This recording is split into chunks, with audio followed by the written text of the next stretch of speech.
Hi, hello. Now, when it comes to GS paper 2 mains 2021, there are many things to be observed. Though the paper was very simple, but there is no denial of the fact it demanded lot of conceptual clarity and with a bit of historical flow of thought, which is highly necessary when you come to how to answer like this particular questions of this GS mains paper 2021, right. So, this year mains paper 2 was a kind of easy, not tough, but it was not too factual as that of paper 1. Paper 1 was too factual, but paper 2 was simple but demanding. So, that you must differentiate, right, fine. So, in what ways this GS paper 2 was demanding, right, fine.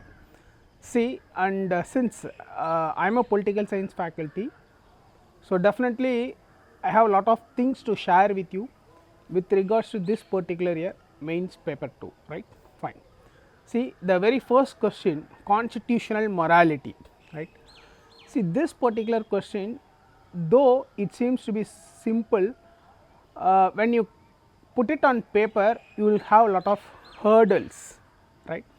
So, that is why whenever I take polity classes, I always emphasize upon understanding the basic core philosophy with a bit of historical flow and with a bit of framing, orientation, because without that you can't answer this particular question, constitutional morality. And also there was one more question, the comparison of equality in USA and India.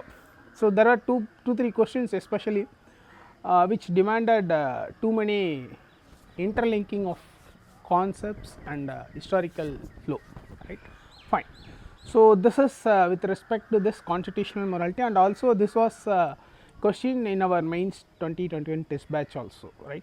And when you come to that particular another question regarding this equality, the difference between equality in USA and India, right, America and India. See, you can't just directly reproduce from textbooks like Lakshmikant.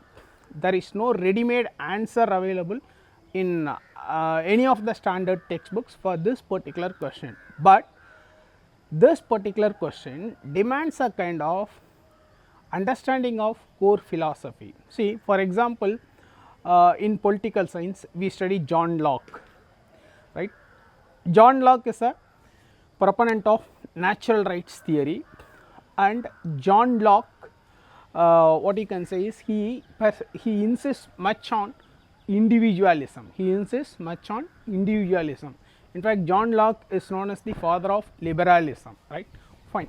So, how these things will help in answering this particular question you should understand. See, when you read the framing of the making of USA constitution, you will definitely come to know in what ways John Locke's philosophy influenced the making of American constitution, right. And also in GS paper 2 there is a separate topic syllabus, typologies of various constitutions across the world, right. So, that means wherein you have to compare the various major constitutions across the world. So, you take it in that perspective also, you take it in any other perspective you want to relate. And moreover, one more current affairs in the last 1 or 2 years. I'm not a bad guy, man. In the car. I'm not a bad guy. You ain't gonna win.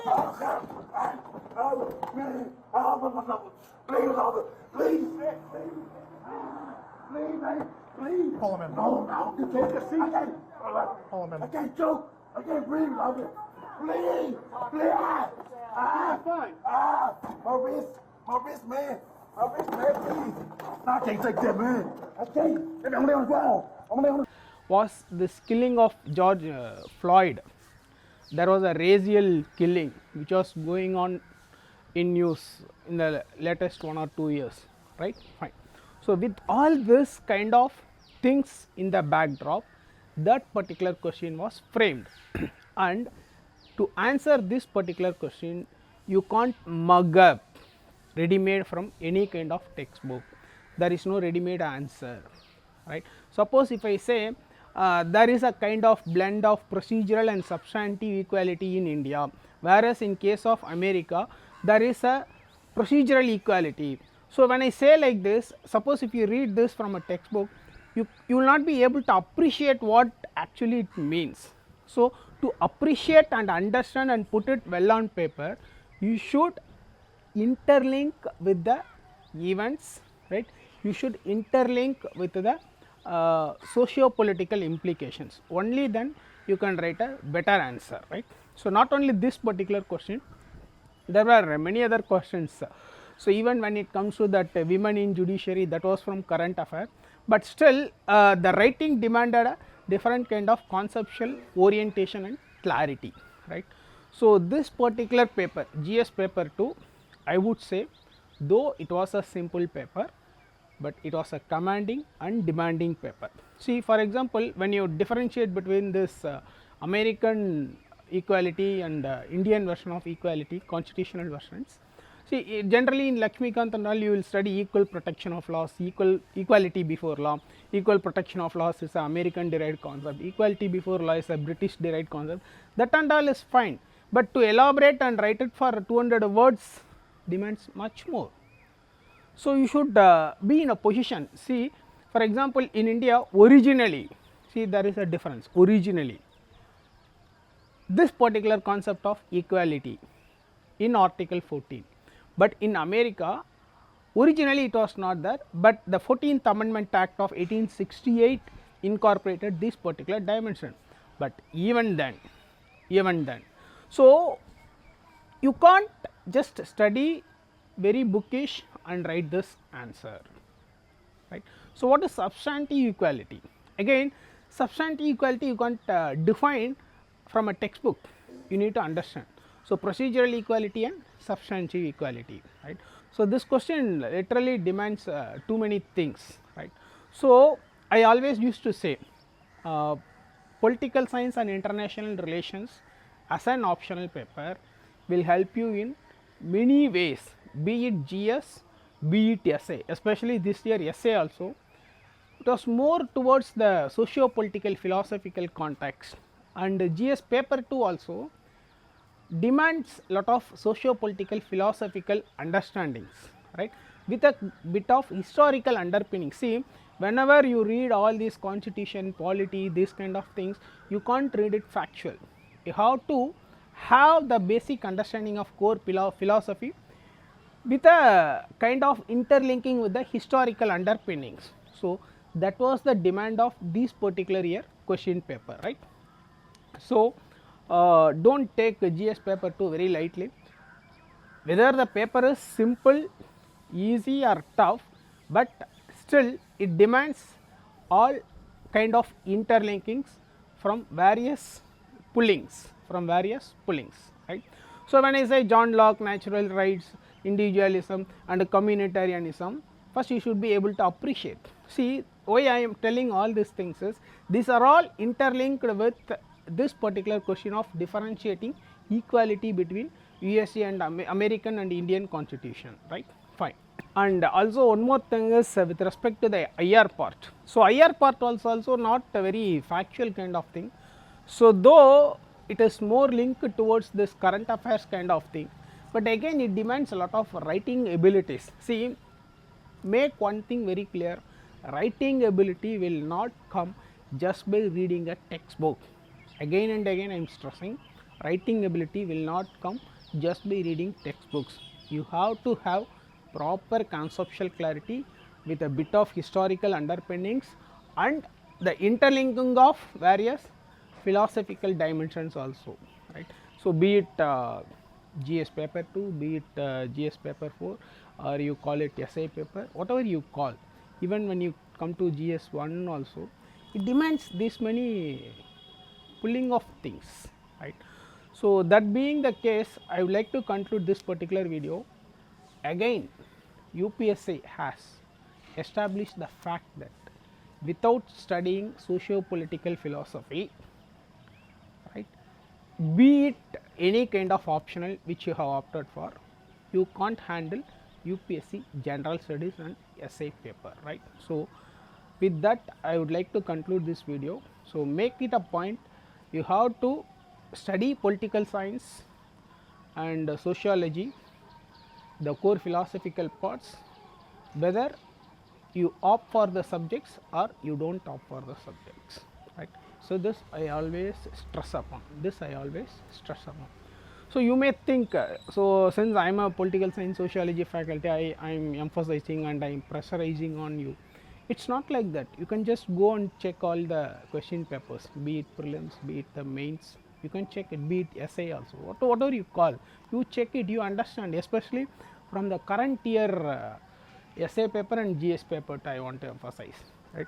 So again I would like to emphasize, please go for political science and sociology optionals, that will help you in many ways. And even in case you have not opted for political science or sociology, but please study once, at least minimum once, the basic socio-political philosophy, that will help you fetching higher scores and also good rank, right? Fine, thank you.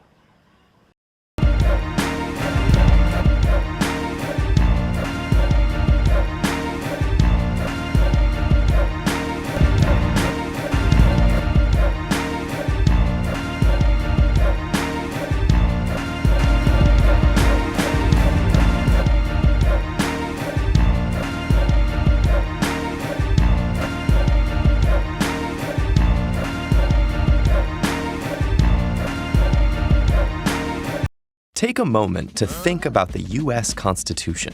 What's the first thing that comes to mind? Freedom of speech, protection from illegal searches, the right to keep and bear arms. These passages are cited so often that we can hardly imagine the document without them. But that's exactly what the writers of the Constitution did. The list of individual freedoms known as the Bill of Rights was not in the original text and wasn't added for another 3 years. So does this mean the founders didn't consider them? The answer goes back to the very origins of the Constitution itself. Even prior to the first shots of the American Revolution, the 13 colonies worked together through a provisional government called the Continental Congress. During the war in 1781, the Articles of Confederation were ratified as the first truly national government, but establishing a new nation would prove easier than running it. Congress had no power to make the states comply with their laws. When the national government proved unable to raise funds, enforce foreign treaties, or suppress rebellions, it was clear reform was needed. So in May 1787, all the states but Rhode Island sent delegates to Philadelphia for a constitutional convention. A majority of these delegates favored introducing a new national constitution to create a stronger federal government. Thanks to compromises on issues like state representation, taxation power, and how to elect the president, their proposal gradually gained support. But the final text, drafted in September, still had to be approved by conventions held in the states. So over the next few months, ratification would be debated across the young nation. Among those who championed the new document were leading statesmen Alexander Hamilton, James Madison, and John Jay. Together, they laid out eloquent philosophical arguments for their positions in a series of 85 essays, now known as the Federalist Papers. But others felt the Constitution was overreaching, and that more centralized authority would return the states to the sort of tyranny they had just escaped. These anti-federalists were especially worried by the text's apparent lack of protections for individual liberties. As the conventions proceeded, many of these critics shifted from opposing the Constitution entirely to insisting on adding an explicit declaration of rights. So what was the Federalists' problem with this idea? While their opponents accused them of despotism, wanting to maintain absolute power in the central government, their real motives were mostly practical. Changing the Constitution when it had already been ratified by some states could complicate the entire process. More importantly, Madison felt that people's rights were already guaranteed through the democratic process, while adding extra provisions risked misinterpretation. and some feared that creating an explicit list of things the government can't do would imply that it can do everything else. After the first 5 states ratified the Constitution quickly, the debate grew more intense. Massachusetts and several other states would only ratify if they could propose their own amendments for consideration. Leading Federalists recognized the need to compromise and promised to give them due regard. Once ratification by 9 states finally brought the Constitution into legal force, they made good on their promise.